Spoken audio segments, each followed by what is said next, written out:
Ok, bonjour à tous, aujourd'hui on se retrouve pour une nouvelle vidéo un peu particulière, on va parler des prises de raquettes. Si tu veux progresser au padel, tu dois maîtriser ta prise de raquette. Aujourd'hui, je vais te montrer les prises essentielles au padel, les coups qu'elles permettent d'exécuter et comment bien les réaliser en match. Avant de parler des prises, on va voir comment bien positionner sa main sur le manche. Pour positionner sa main sur le manche, il y a une ligne clé. Cette ligne clé part de la base de l'index à ce qu'on appelle ici l'éminence hypothénare.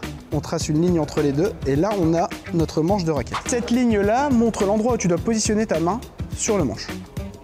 La prise continentale, la base du padel. C'est la prise reine, elle est utilisée dans 90% des coups au padel. Qu'est-ce que c'est la prise continentale? Je te montre tout de suite. On a les 8 faces de notre butt cape ici et donc on va placer notre main entre la face 1 et la face 2 ici, sur cette arête du manche. Donc on place notre ligne sur l'arête du manche. On peut aussi faire glisser notre main le long de la raquette ici et venir serrer. Donc avec cette prise, tu peux exécuter le service, les coups défensifs, coup droit, revers à plat, lob, avant ou après la vitre. Tu peux y faire les coups en contre-attaque, la barada, la chiquita, et tu peux jouer les coups au filet, la volée de coup droit, la volée de revers, le smash à plat, le smash par 3 et la derrada. Deuxième prise, la prise marteau, très bien connue des tennisman. C'est la prise qui va nous permettre de générer plus d'effets. Comment on fait pour prendre une prise marteau? Elle paraît parfois un peu inconfortable au début. On va venir positionner notre ligne ici sur la face numéro 1, donc la première face en haut. Donc on vient, hop, et là on tient. Et en fait ce qui se passe, c'est que la raquette se ferme ici, comme ça. On va pouvoir venir gratter beaucoup plus. Les coups qu'on va pouvoir faire avec cette prise en défense, on aura le lob sur les balles très basses, pour venir gratter, orienter le tamis de raquette vers le haut.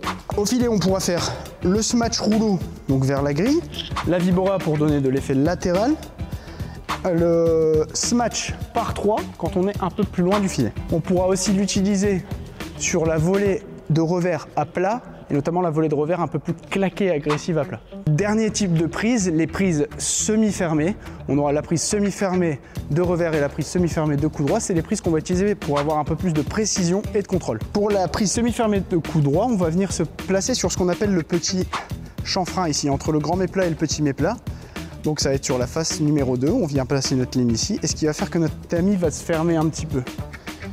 Et en fait, ça va provoquer un plan de frappe plus avancé en coup droit. Les coups qu'on va utiliser avec cette prise semi-fermée de coup droit, ça va être la chiquita, donc pour venir déposer la balle et recouvrir la balle derrière le filet, et la derrada de revers. Pour ce qui est de la prise semi-fermée de revers, on va pas venir se poser sur le chanfrein de l'autre côté, mais on va venir se poser sur cette arête ici, entre le petit méplat et le chanfrein. Donc entre la face 1 et la face 8 de la raquette. Donc là, hop, tac. Et là pareil, ce que ça va générer, ça va être un plan de frappe plus avancé devant pour pouvoir recouvrir la balle et la déposer derrière le filet. Voilà, maintenant tu connais toutes les prises du padel, tu vas pouvoir essayer ça sur la piste et voir comment tu te comportes sur tes coups avec des prises différentes.